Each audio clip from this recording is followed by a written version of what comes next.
This is the Gerry Callahan Show.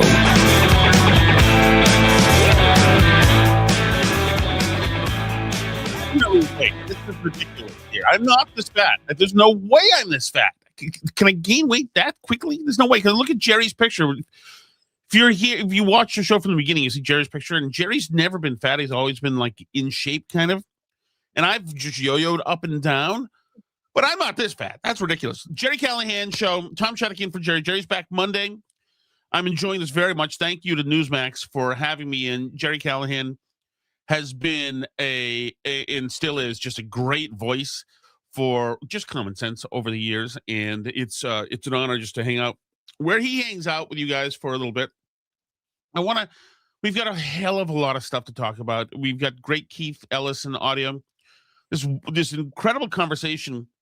You know, that's one thing I'm going to give to Trump. Another thing, I had a conservative call me. You guys would know him. I can't say the conversations. I'm not going to say anything. But he's like a National Review type. Called me the other day and said, Trump is washed out. He's had it. And this is after the Obama thing with the apes thing. And he said he's just washed out and he's had it, and that's it, and it's over for him. It's over. And I think Trump is getting older. I think that he is slowing down a little bit, just like a little bit, because he's almost 80, and I say slowing down a little bit. He's still faster than I am, and is up more hours than I am, doing more things. Like everybody around him says that he's like just unstoppable. Or as Jerry's old colleague, John Dennis would say, indefatigable. I know that sounds like a slur. It's not, you know what I mean? It's not. It just means unstoppable. And look, Trump never stops. And some of it gets old. Some of the truth socials get old. But he is really I will say, we're going to have some economic news too. Good news, more good news from this guy. But he is a national treasure for me personally, and probably for you, because if you watch Jerry or listen to Jerry, then you've been watching and paying attention to the media now for decades. What he has done to put the media in a position where they just expose themselves now is amazing.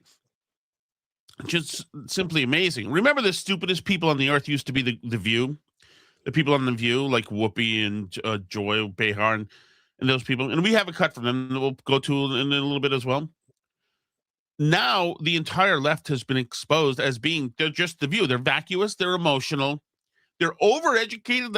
In other words, they have a lot of degrees, but no common sense whatsoever. And they're put in positions with nice clothes and good lighting and with these big institutional media companies where it goes to their head and they actually think, well, I'm here. I must be important. I must have something. So you have midwits, small brains like Jim Acosta and Don Lemon who are dummies.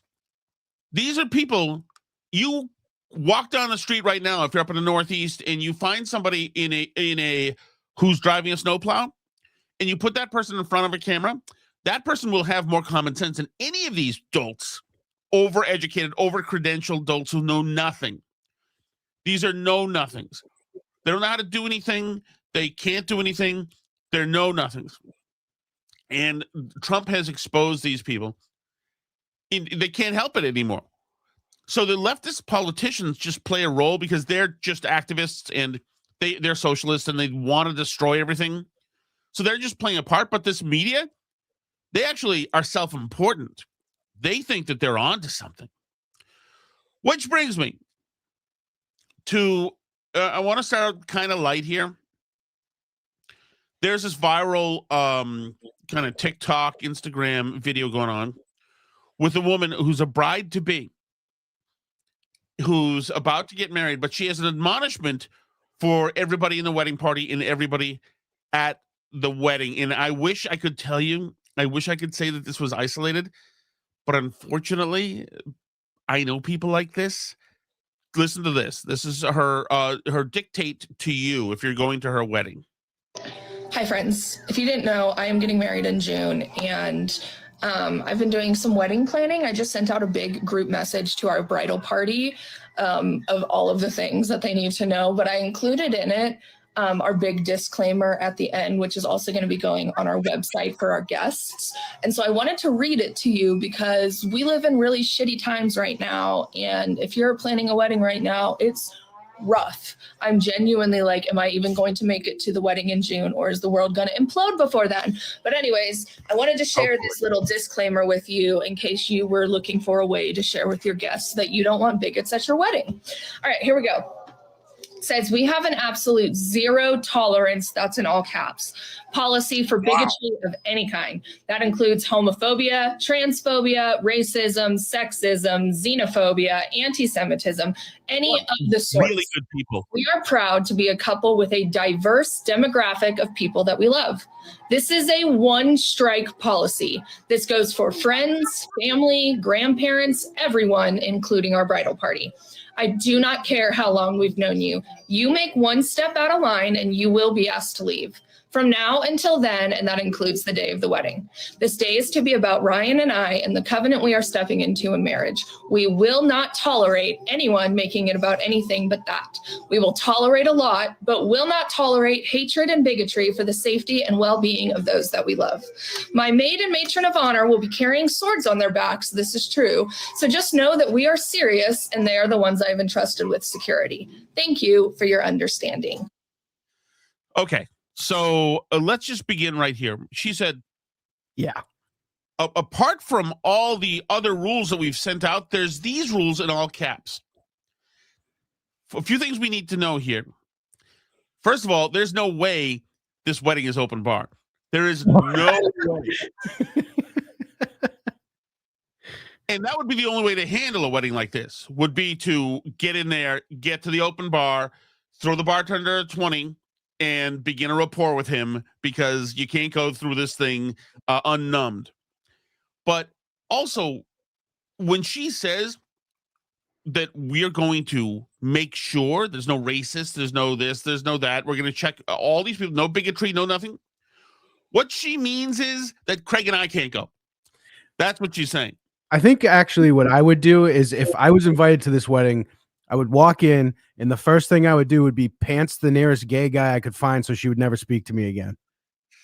Well, you'd be sorted then by the bridesmaids or the maid or matron of honor, whatever is going there.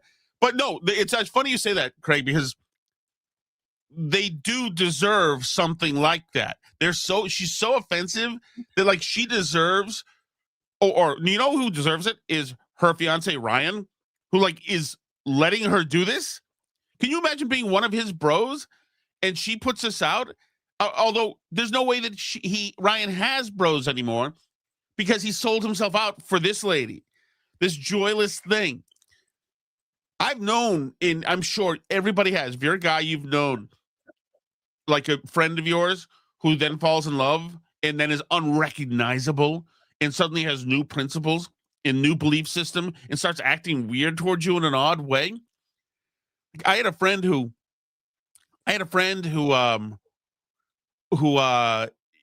he invited a bunch of dudes over his house to drink beers, and they all got drunk, of course, which is what guys do, especially when you're younger. And they made there was chicken parmesan in the fridge, and so they made a bunch of chicken parm subs late night and ate, which to me sounds very reasonable. Like, looking at me, you could say, yeah, Tom Shattuck's probably the kind of guy who might have a chicken parm sub. So the wife woke up at 4 a.m. and woke everybody up and screamed and said, I can't believe you ate all the chicken parm. I can't believe you ate all the chicken parm. And screamed at everybody. And the husband turned his back on his bros and said, yeah, that was not good that you guys did that. Not good. It's like, what? No, that means your wife is just absolute trash if that's where her mind is and she's thinking like that. And this lady, and I'm not having any racist, I guarantee you one thing. This lady is a racist. She is a homophobe against some homosexuals, especially if they don't agree with her totally. She thinks Walmart people are trashed, no doubt. And she is all the things that she is demanding people not be at her wedding. She's an ugly, bad, terrible, horrible person. Guaranteed hyphenated last name too. Oh my, that is such a great one. That is such a great one.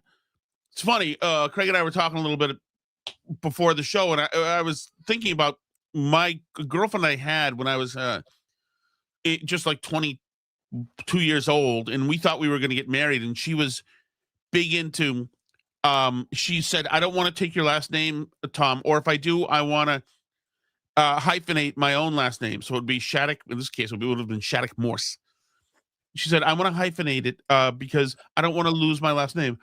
And like anytime you're starting out a marriage where you're making concessions because she's insecure about stuff, that is finito. Thankfully, that marriage took, that romance took a dive and burst into flames a couple years later. But you're right. The whole hyphen name thing is like, oh, okay, I see you're insecure. That's fine. That's fine. It's like a walking disability. It reminds me one time I had this temp job and I used sarcasm at a woman. I said something. I forgot what I said. I said like, yeah, well, my car is just a piece of crap. So I wish I'd be fine if somebody stole it. And she said to me, this is literally a woman in an office said, you know, I just, I don't really have a sense of humor. So you don't have to do any jokes. And so, okay, well, what a joyless person. That's this lady right here. And that's progressives. These same people who are driving around with whistles, pretending that they're doing it out of joy, while they're driving around with whistles on the Signal app looking for law enforcement for some reason, and not just doing stuff that people do. That's them. These people are completely and totally unserious, and they're miserable. Miserable people suck. Can you imagine going to a wedding like that? Oh, I get another one for you. Oh, you'll like this. You'll like this, Craig. The same woman who was mad about the chicken parm subs planned her husband's bachelor party, which I was sent to. It was in West Virginia. She planned it. She put us all in a house far away from anything. So we were 100 miles from any human beings. And she did that so that none of us would be able to have girls over or meet girls.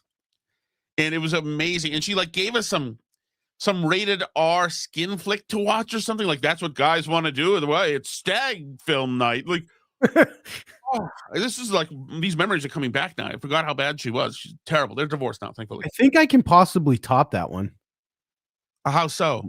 I know a woman who she got the hyphenated last name and made her husband also hyphenate his last name. Oh, that is he did it.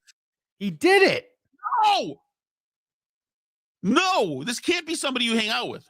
No, nope. Yeah, no, I remember Jerry and John actually talking about a guy. It was an op-ed piece written about how respectful it is as a guy to sit down using the toilet. Because your wife does too, and she doesn't create a mess, so guys should do the same thing. And it was with a straight face. Only middle of the night, still kind of drunk, is allowed to do that. What? You're only allowed to sit if you're like still drunk in the middle of the night, just woken up. You just don't want to hit the floor. Yeah, if you're having to hold on to the walls. But can you imagine? And by the way, can we just say I'm up in like northern Mass and you're in New Hampshire? Aren't men our age now, when night falls, just going outside? Am I the only one? You just sit outside? Not sit, stand outside. Oh yeah, yes, 100%. You find your favorite bush, and that's your toilet. Yes, yeah, and it's like a good feeling. One, it's not costing any money. Two, I'm establishing like ownership of this place. It's like it's so right in so many ways. Okay, now let's get to Keith Ellison. Keith Ellison is the Attorney General of Minnesota, as you probably remember. He's been a high-ranking DNC operative.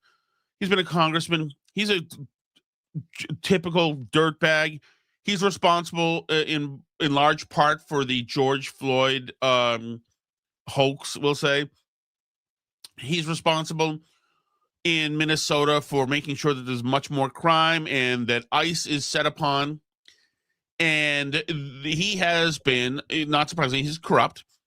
And he has been just knee deep in all of this corruption that's happening, including, well, this one is, oh yeah, okay, we'll start here. This is Ron Johnson. This is going at Keith Ellison because he's one of these guys telling people to get out there and protest. And of course now, the sainted lesbian poet and male nurse now are dead because guys like Keith Ellison are encouraging, it's not just Keith Ellison, it's Maura Healey, it's Janet Mills, it's Tim Walz, it's Jacob Fry. It's like every Democrat is doing, they're telling people to go out and harass law enforcement. Anyway, Senator Ron Johnson went at Keith Ellison for this, and I think Ellison should be arrested, but it was at least good to hear this. I, as a government official, would have said, back off. Let us work with ICE. Let's cooperate with them. Let's see if we can't de-escalate this. But Attorney General, you did the exact opposite. And 2 people are dead because you encouraged them to put themselves into harm's way. And now you're exploiting those 2 martyrs. That was a tragedy. It never should have happened.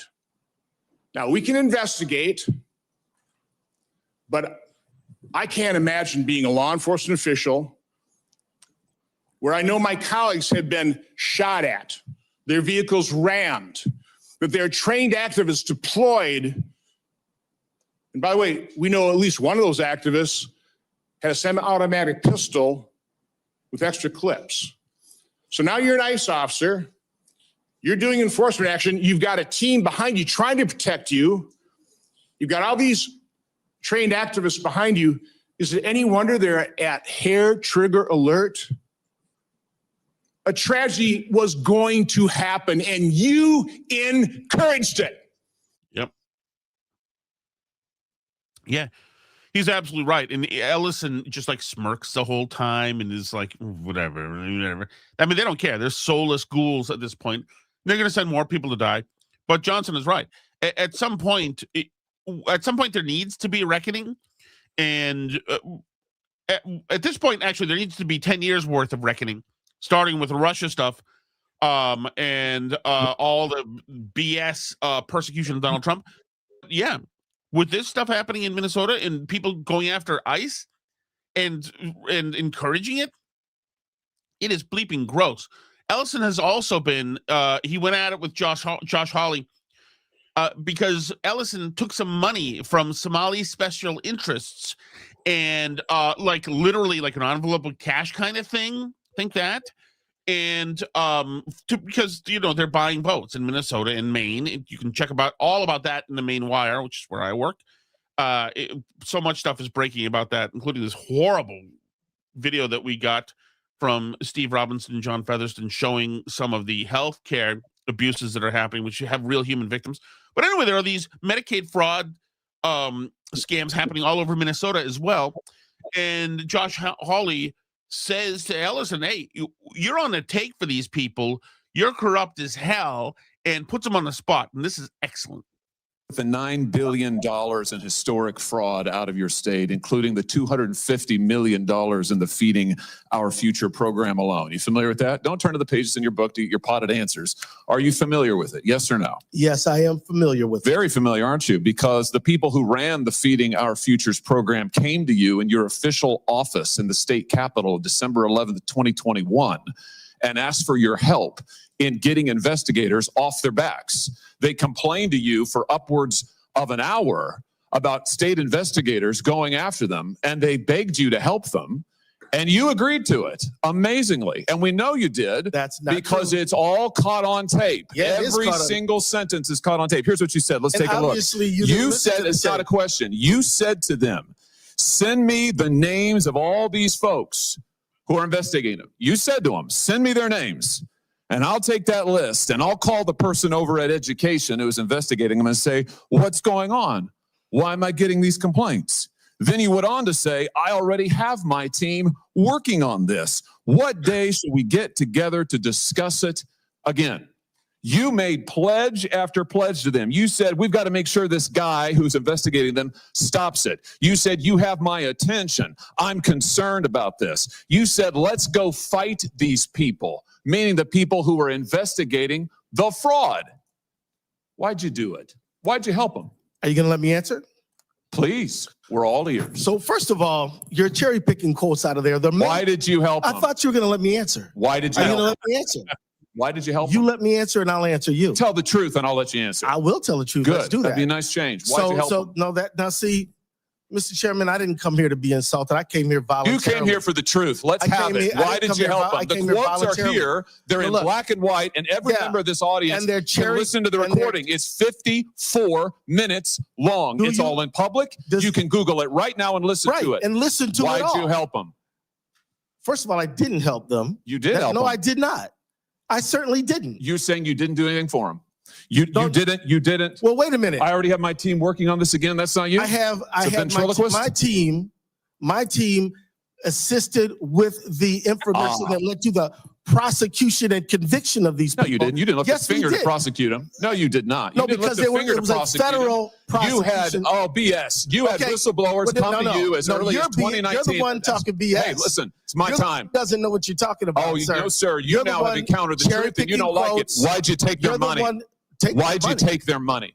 I didn't. You took $10,000. No, that's a false statement. $10,000 9 days after the meeting. False statement. You took $10,000. Here's what happened. They went to your office. They solicited money from you. They solicited help from you. That's also wrong. They came to your office. It was your official office. You met with them for 54 minutes. No, they asked you for help. You pledged it to them, and they talked repeatedly about money. In fact, it's all they talked about. That's a lie. Money, money, money, money. They said, we will put our dollars in the right place. We will support candidates that will fight to protect our interests. You replied, that's right. They said, if you are securing your donor base and securing your power base, you can act the way you want. You replied, money is freedom. They said the amount of money circulating. I'm reading the transcript. The amount of freedom. I'm all for it. I'm all for it. I know it's performative, but there's some stuff in there. You can glean some stuff in there. He's got the receipts on Ellison. Ellison is corrupt. He's on the take. Money is freedom. Oh, man. Rep. Bernie Moreno also went after Ellison. This is just on the fundamentals of illegal immigration. And this, I find this very clarifying and very easy to follow, which is why this guy, Bernie Moreno, is an up-and-comer. This is a good sign. And track this. If you enter the country illegally or you overstay a visa, should you be deported? My simple answer is, sir, it depends. Okay, so if somebody breaks into your home, should they be arrested for breaking and entering, or does it depend? It's an entirely different scenario. How's that? Because immigration is essentially a civil, and breaking into my home is a criminal matter. Oh, okay, gotcha. So if there's laws that should be enforced, so we shouldn't enforce civil violations? We absolutely should enforce them. But you just said that it's a civil matter, so it's different. So if somebody you enforce civil matters. So if somebody commits a civil infraction, it shouldn't be enforced? It should be. Okay, so they should be deported. No, they should have due process that is associated with their petition. So for example, so the act of entering the country illegally, you think we should say, well, did you really do it or not do it? It's pretty obvious that they did, right? Well, I mean, it would depend on the facts of the situation. And then they might say, I just gave you the facts. They entered the country without permission. But Senator, what if they had a good faith basis to say they would be persecuted in their home country and subjected to real oppression there under international law? There are provisions for them to make a case. That's a phenomenal point. Mexico and Canada, do you consider those to be safe countries or no? Generally, I do, but there are certain generally you do? Wow, well, I mean, I would just say this. You border Canada. Don't insult your neighbors to the north. No, I love my neighbors to the north. Well, so is it a generally safe country? Generally, yes. So then somebody seeking asylum could certainly be safe in Canada and Mexico, no? Now, so like if somebody, we do know that in Mexico, which is another country I truly admire and think it's a wonderful country, But there have been cases of persecution, people who have legitimate So fear. people aren't safe in Mexico? Refugees cannot be safe in Mexico? Some might not be. And I think, and So what I'm saying, maybe Senator, we shouldn't have a free trade agreement with them then. I didn't say that, but what I would say, Senator, is that we should hear their petition. Gotcha. We should at least hear it out. We should say, is there a well-founded and legitimate fear of persecution in your home That country? can't happen in Mexico? Well, I think that she should just follow the international protocols that existed. And It is, which is that you seek asylum in your nearest country that you are seeking asylum in. But it sounds to me that your answer is no, Mr. Snell. Right. It's because that's what he does. Bernie Moreno just exposes the fact that Keith Ellison the left just wants illegals in here. They're into the replacement thing. They really, I know we were told we're not allowed to say those words, even though they come from a good progressive. But yes, they want those voters to vote for them. They want these Somalis in places like Maine and Minnesota. They want everybody else in places like Massachusetts. And they want to get these people voting, which they're doing in Maine. We played the audio yesterday, the unbelievable audio from the Enquirer, where the person on the phone says, yeah, we're on stolen land. Yeah, absolutely, you can vote here. It's like, yeah, that's what they want to do. They don't really hide it. But they're the credentialed elite class, our betters. They don't want to play this game. They feel that compassion is intellectual. So they're going to have the intellectual conversation and explain to you that, no. You think that illegal immigration resulting in sometimes crime, and I love this, by the way, when the left says, native-born Americans do more crime. Well, if that's true, and that's not really true, because if you're an illegal immigrant, then you've done about 11 crimes already without getting into violent crimes. But if that's true, let's say if native-born Americans rape at a higher rate than illegal immigrants, well, then we already have a problem. We don't want it to be worse, right? So, like, this idea that we're not allowed to, no, we're bad already. We're doing a bad job here. Let somebody come in from somewhere else and give them a try because we're bad here. That brings me to Katie Couric, who talked to Rand Paul about this. This is 4 minutes long, but we'll only get to the point where he mentions the 14% rape situation here. But she is one of your betters. She is an intellectual. She's got a college degree and a master's degree. She's been in the media. She goes to fancy parties that you and I can't get into. She gets expensive gift bags, flies in private jets. So she's your better. And Rand Paul is a big softie on immigration. He's not like for this ICE stuff or anything that's going on, but he knows the fundamentals of immigration, and having a country requires that you have a handle on your border. Less than 14% of nearly 400,000 immigrants arrested by ICE in President Trump's first year back in the White House had charges or convictions for violent criminal offenses, according to an internal Department of Homeland Security document obtained by CBS News. So isn't all this talk about ridding the country of violent criminals a massive overstatement? If less than 14%, again, of the 400,000 immigrants being arrested had charges or convictions for violent criminal offenses? Well, I think the facts make a difference. And so that's one of the questions we will ask. And so when you come to Minneapolis, if they have a policy that says, oh, we're not going to turn over from our jails nonviolent prisoners, people who are, I don't know why you're in prison if you're nonviolent, but maybe you have a drug crime that's a nonviolent. I think there are plenty of nonviolent people in prisons. But the thing is that's not their policy. Their policy is we will turn no one over. So you can be, you beat somebody half to death, you get an assault charge, and you're in jail for a couple years, and somehow you're getting out on parole, and you're not going to be turned over and you're illegal. I've got a problem with that, and so do probably most independents and Democrats. But that's what we have to ascertain. And the thing is that's not the policy of Mayor Fry.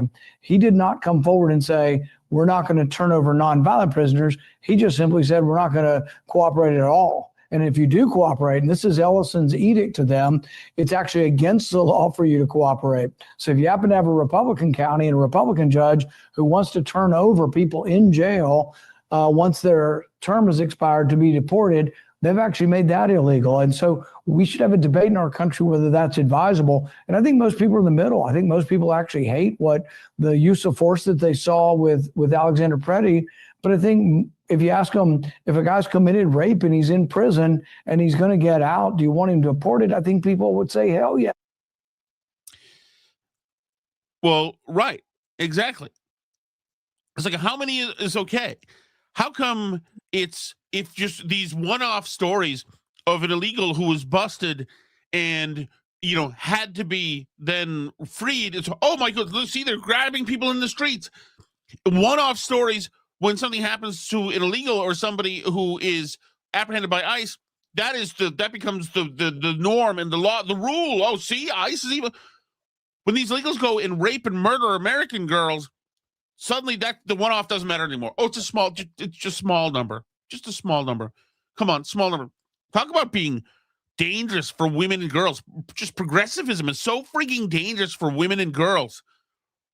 It is. And it's because generally, it's because ladies like the girl who we talked about at the beginning having the wedding have beta husbands who just do what they're told and believe they're being compassionate. I'm going to be compassionate for my wedding, so no racism, no fun, no doing anything I don't like, no goodness, no enjoyment. You got it? So in other words, she's being an a-hole in the name of compassionism, compassion, in the name of compassion. And that's what progressives do too. In the name of compassion, we're going to let my neighbors get raped and their houses broken into. Okay?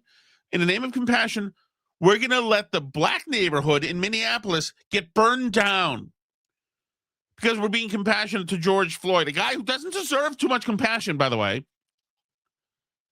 In the name of compassion, we're going to make sure that 74 young black boys in Chicago get shot on a weekend, and we're going to make sure that we keep the exact same policy because in the name of compassion, those numbers are acceptable to us with our Canada Goose jackets, walking down Michigan Avenue, shopping at Neiman Marcus. Like, look out, man. Look out for a progressive woman who's being compassionate. Run for the freaking hills when one of those comes around. What is the next thing I wanted to get to? Let's see. Oh, yeah. Okay. We'll go here. Let's get to The View. Craig, this is the last thing I sent. And this will be enough of us beating up on dumb ladies because I believe that women are fantastic, and I don't know why in this country we celebrate all these midwits. It's like why do the anchors in CNN like Abby Phillips and like those people who aren't intellectually capable of rolling an intellectual thought up a hill? Why do we showcase them? Why do we showcase these people in The View? Like, why? There are smart women all over the place, but it's much like just like smart African Americans. Like Thomas Sowell exists. Why are we teaching anybody anything but? The guy is like brilliant. Jason Riley of the Wall Street Journal. It's like these people should be put on pedestals and appreciated. But no, we don't do that. We celebrate mediocrity in this country, and it's no better exemplified anywhere than on The View. And it's slow. But let's just remember, too, the Iranians literally throw gay people off of buildings. They don't adhere to basic human rights. Listen, here's the thing. Let's not do that, because if we start with that, we have been known in this country to tie gay folks to the car. Where the Iranian regime is 2 days, they used to just keep hanging black people. So it is not even the same. I couldn't step wearing this outfit. Wait. That's not what you mean to say. It is the same. No, it's not. The year 2025 in the United States is nothing like if I step foot wearing this outfit in Toronto. I'm sorry. I can't have my hair showing. I can't wear a skirt. I can't have my arms out. I'm telling you, I literally said it was up to the Iranian people. Yes, it is up to them. And that's why I am saying that it is the same. Murdering someone for their difference is not good. Whoever does it, it's not good. Does she think it's 150 years ago? Yeah. Of course she does. Absolutely. No, they think it's the same exact thing. If there's a hate crime done, done in this country, they think it's the same thing as it being codified in the law by radical Muslims in Iran. And there's The last hate crime I remember in this country, Jussie Smollett did it to himself. Well, there's one, and I don't know. Actually, it's funny that Farah is there, the woman to the right, because her dad, who's Joseph Farah, I believe, from Instapundit, I think, or I forgot which blog he's on, actually came out with the real story of Matthew Shepard. Craig, do you know who Matthew Shepard is? I do not. He is, you would have been too young, but he was in the late 90s. He was murdered. He was a gay man who was murdered. A couple of guys beat him to death and tied him to a fence and beat him to death. Terrible crime. We're told that that is the symbol for hate crimes in this country. Remember Matthew Shepard's law, and it was a huge thing in the 90s. Matthew Shepard. We have found out subsequently that Matthew Shepard, the guys who killed him, were also gay, and they were rival drug dealers. So context matters. I'm sorry Matthew Shepard's dead, but there's a little more to the story. And you're right. With this, it's the same thing with Jussie Smollett. I am surprised, to be honest with you, Craig, that that they don't still use Jussie Smollett as an example of hate crimes, or the guy who's the NASCAR driver who had a door pole. Yeah, had the door pole that was not a noose. As a matter of fact, if it was a noose big enough for a mouse. It doesn't make any sense.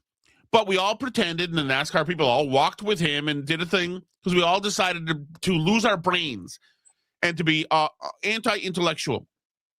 And by the way, all these ladies there on The View would agree that the mullahs in Iran killing gay people and raping and stoning to death women who dare to show their faces, they would all agree right there that that's bad. But if Donald Trump killed those mullahs, they would absolutely condemn him in a second for doing it. These are the same people who were so concerned about the sexual trafficking of Jeffrey Epstein that they didn't care about it until Trump's name started coming up in the files 7 months ago. So there is nothing. There are no people on the earth more dangerous than progressive women. Look the hell out. And for them to say that, oh, it's walking down the street. Now, first of all, race until academic administrators filled every role in every HR department, in every role in every hall of academia in the last 20 years, the race situation in this country was much better in the 90s. Much better in the 90s. I was there. It was much better. Now it's a thing. Everybody's got a freaking problem. Everybody's been told to look for silent aggressions. I've said this before. I used to work for a radio station in Hartford, Connecticut. It was later bought by George Soros. We had to do hours. It was probably 15 hours a year of online training on how to be less racist and stop using our privilege. And for me, that means that I couldn't just walk down the hall and go to the studio. I had to acknowledge that I had privilege and that I represented violence to a lot of people. And I had to somehow use this anti-racist emotional fire extinguisher before I made my way down the hall because I'm so guilty of all the racism. It was amazing. It went from that to I wasn't allowed to. I had to do training that told me not to rape the secretary. For some reason, I needed this training to work at this place. But that's because all of these administrators are college graduate wackos. And many of them are women, or at least so feminized, they might as well be. And it's craziness. And it brings everything to a halt. You guys know, you guys listening right now, you probably have to go, if you work for a corporation, some kind of HR thing, and where you deal with this ridiculousness. And you remember, and I remember 30 years ago that HR was about being hired and fired and medical benefits. They used to know all about medical plans. Not anymore. The times have absolutely changed, which is why it sucks that there are so few people, especially on the other side, who are sane. Like, they're the exception, which is why, like, John Fetterman is such a relief. It's not because he's a big progressive. He's a big liberal. So I don't agree with where he is politically on anything. I don't agree that he wears Carhartt sweatsuit in the Senate. I think it's weird, dumb, disrespectful, whatever. But you know what he's not?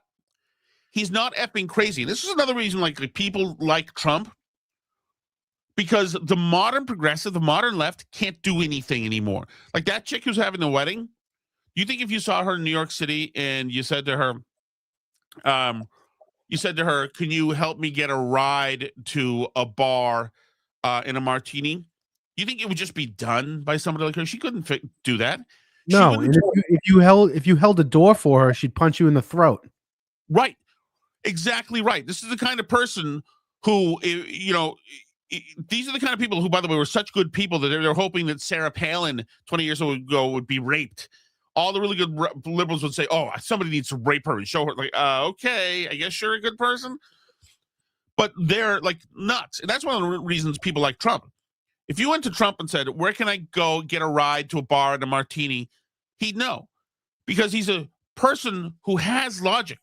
He has that much. Now, he might say, you're going to go to Trump Towers. It's the best martini in the world. You're going to get your freaking martini. It's going to happen.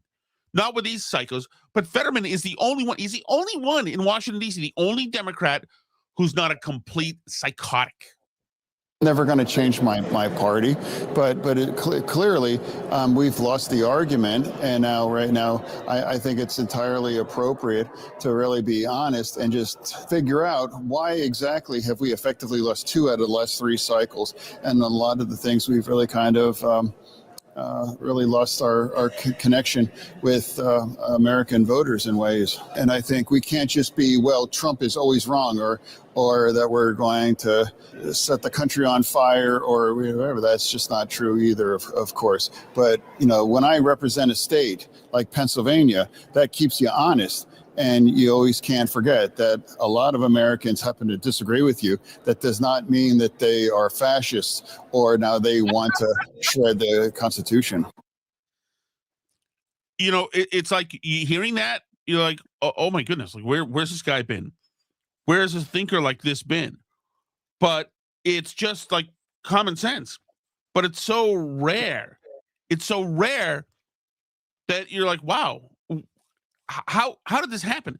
Does it take a Democrat, a progressive, to have a stroke to get sane suddenly? I think it does. But so, like, where are we? So it's 2026. It's a year in from Trump. Where are we? The Israel stuff is better.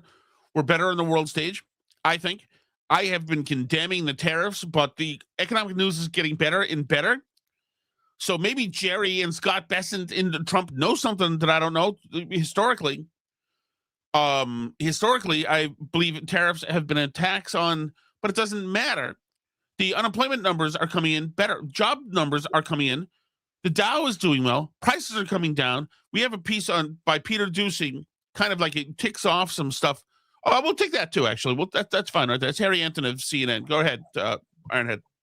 The results from that special election, that Democratic primary in the 11th district in New Jersey, speak to a larger point within the Democratic Party, and that is that the far left is significantly more powerful than they once were. This sort of gives the game away here. Democrats who identify as very liberal or conservative. You know, there used to be a lot of conservative Democrats, right? Back in 1999, 26% of Democrats self-identified as conservative. Just 5% said that they were very liberal. It was a smidgen. Now that far left has gained considerably in power. Look at this. Now we're talking about a fifth of Democrats. 21% say they're very liberal. That conservative part of the Democratic Party, adios amigos, goodbye, just 8%. And when you combine the 21% who are very liberal with those who say that they're somewhat liberal, we're talking about 3 in 5 Democrats who identify as either somewhat liberal or very liberal, with the very liberals, but much larger portion of the party. The far left, which used to just be a smidgen within the Democratic Party, has gained considerable power, as you saw in New Jersey's 11th district. What about Democratic socialists, like the likes of, you've got Bernie Sanders or Zoran Mandani here in New York City.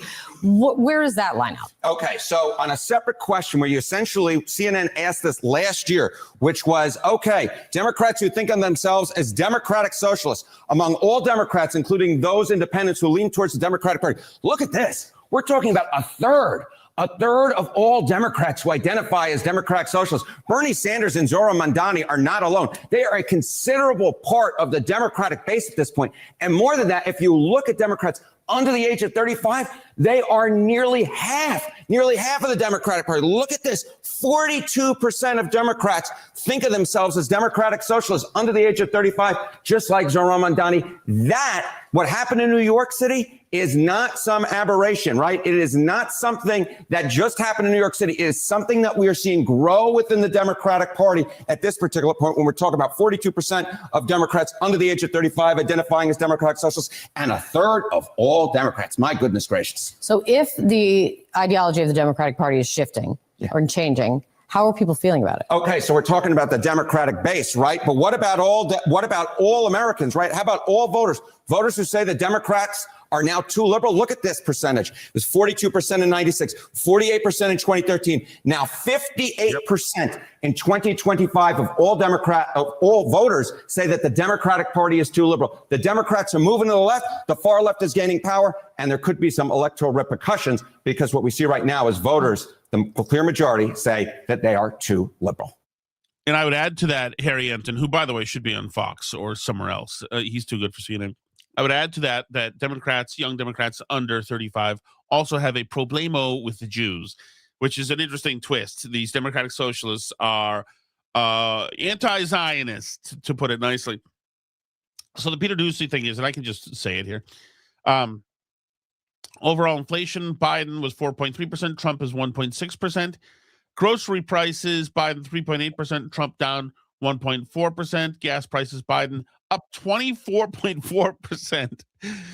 Remember all of the 1 in 3 Democrats are communists, says Turtle. Is that no? Truth be told, yeah. No, my daughter asked me today. She's only in high school, and I was driving her this morning, and she's like, "What's a socialist?" And I said, well, a socialist is somebody who wants all the means of production. In other words, all the businesses to be run by the government. And she said, but aren't they bad at running businesses? I said, yes, they are. And that's why we don't want that. We don't want that. People talk about the DMV, but the DMV is a real thing. And if you notice at any plaza where the DMV is, like I've got one near me. It's got a market basket there. It's got a burrito place. It's got a pizza place, and it's got a DMV. This is in Haverhill, Mass. All the essentials, some would say. Say again? I said all the essentials that some would say. Yeah, absolutely. There's a liquor store there too. So, yeah, but the DMV is the only place that sucks. That's got a huge line waiting outside that can't process stuff that is a problem. And it's like this happens everywhere. And this Democratic fever dream that we're going to have like single payer health care and have the national health like England. I told my daughter this morning. Yeah, you can get your broken leg fixed for free in England, but it's going to take you 7 months of limping around before they can see you. She also said, well, doesn't that mean higher taxes? And I thought, yes. And I don't even think, my daughter's only 4. How old is she? 15 maybe? So I expect her to be kind of a liberal at this point because, she listens to Taylor Swift and her universe is just her social life, essentially. But she gets the essentials. And the essentials just make sense. What we need in life. Gerry talks about this all the time. And anybody else, it doesn't take much. You want less government, more freedoms.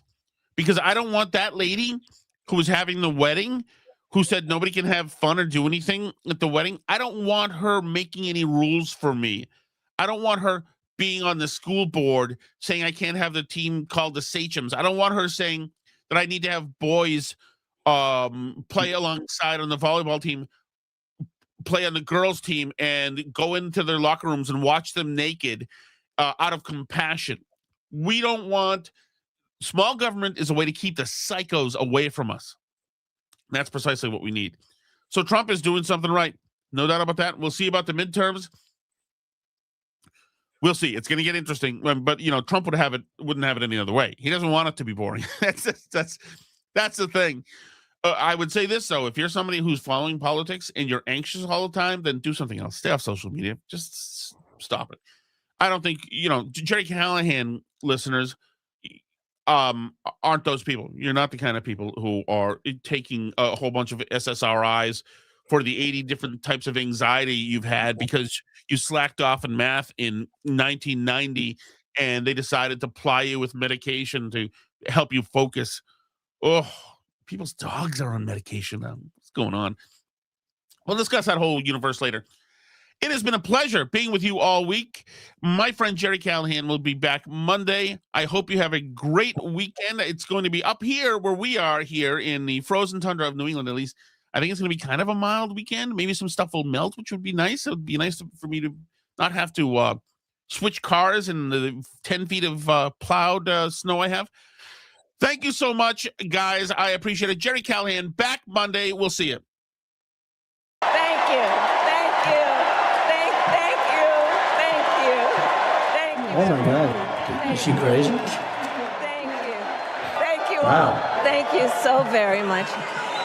Thank you, everyone. Thank you, everyone. Thank you. Oh, too many thank yous.